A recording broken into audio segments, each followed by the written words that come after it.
What's up, beautiful people? In this one, Dr. Phil goes to The View and he completely smokes and destroys the host. Let's check it out. It might be intense, but pay attention. You're going to like it. Yes, it's true. Dr. Phil's eyeballs pop completely out of his head on The View, but he also completely destroys Whoopi Goldberg in this segment, Sarah Haynes, and what's the other one? Ann Navarro. This is Doug in exile. This is how we do it in exile. In like 08, 09, smartphones came on and kids stopped living their lives and started watching people live their lives. We start with agreement, and then he's going to set the whole place on fire. So we saw the biggest spike and the highest levels of depression, anxiety, loneliness, and suicidality since records have ever been kept. And also not controversial that depression, suicidality has grown with our use of phones. It's been terrible. And it's just continued on and on and on. And then COVID hits 10 years later, and the same agencies that knew that are the agencies that shut down the schools for 2 years. Okay, so now look at his eyeballs bulging out of his Yeah, head. it's like he's falling off. Dr. Phil has become a sideshow freak. But his comments are correct. The same experts that knew about the lack of activity and what kids were doing on the phone also knew that you can't take kids out of the public in social distancing. And so they might have saved their life regarding the virus. That's not what I'm arguing at all.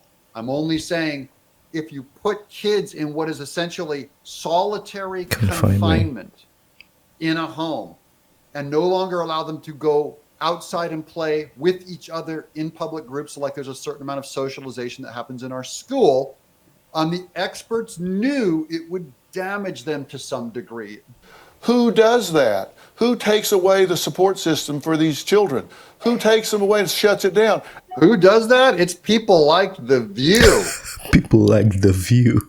Did they have imputes? He's going, who does that? Who shuts it down when they knew there would be damage? And by the way, when they shut it down, they stopped the mandated reporters from being able to see children that were being abused and sexually molested, and in fact sent them home and abandoned them to their abusers with no way to watch, and referrals dropped 50 to 60%. The View, because they're Democrats and they have politicized this issue, anyone who talks like Dr. Phil right now, they're going to see him as some crazy Trumpy Republican Christian nationalist redneck. So there was also a pandemic going on, and they were trying to save kids' lives. Now they're falling over each other now. Whoopi and they were trying to save people's lives. That's all they were They trying. can't take it at this point. But I think Dr. Phil, it might have been an excerpt from this interview where Dr. Phil asked if they know any child that might have died as a result of COVID. And also, I think the statement was kids are healthier, or healthier kids are less likely to catch the virus, I think.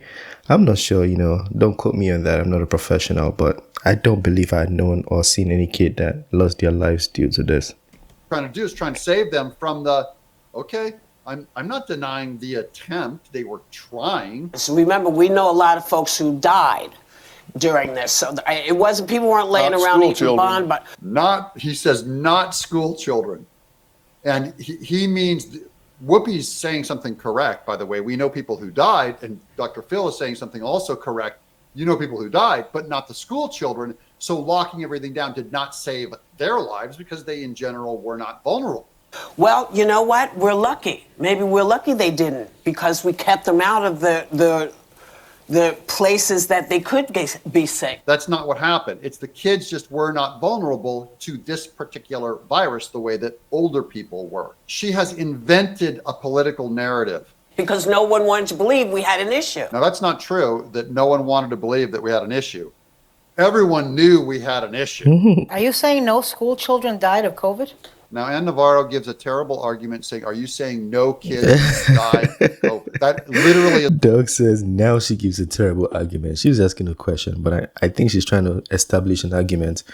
But if you generalize, then Yeah, it doesn't make a lot of sense when you start doing that. Argument saying, are you saying no kids died of COVID? That literally is not what he said. He didn't mean zero. This is a weird thing where once you think that the shutdown was necessary, you now have to argue that there was no possible negative side to it. See, that's what Ann Navarro's doing, and it really shows an unsophisticated mind. I'm saying it was the safest group.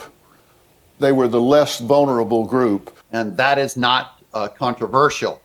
It is to the View because they have a political agenda to demonize people who are not 100% on board, yes, sir, marching to the flag and the goose-stepping in the streets. And they suffered and will suffer more from the mismanagement of COVID than they will from the exposure to COVID. And that's not an opinion, that's a fact. Dr. Phil has done something that is very rare to see on The View. The audience is clapping. Yeah, very rare to see on The View. They usually clap to like the left-wing opinion, but the audience is clapping for him, and they're against all of the 5 panelists on The View. The thing is, this shows on the audience, I don't be trusting what they be clapping for, because I think it's orchestrated. Maybe there's somebody right there telling them, okay, it's time to clap, and they all start clapping. I don't trust what they probably didn't even hear or agree with Dr. Phil, but they're gonna clap anyway. So hosts are just gonna go unglued on them. They're getting this.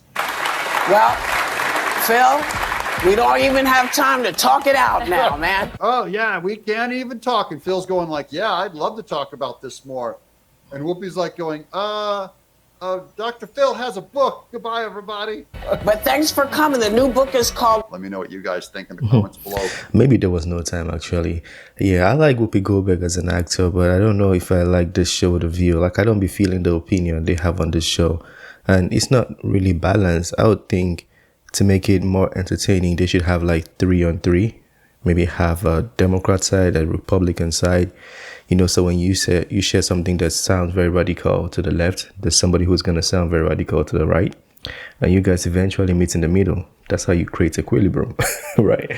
But it's their show, I guess. They can do what they want. Let me know what you think about that. If there's anything you want to add, correct, or critique, share it in the comment section. But I think Dr. Phil was 100% on everything he said. Research and studies have shown this. And he's not saying, I don't think he's particularly against the virus and everything that might have happened. He's not against it. He's just saying the way it was handled could have been done better. And a lot of people share that, opinion as well. People have, done studies to establish their facts. So I don't think he's wrong. I completely think he's right.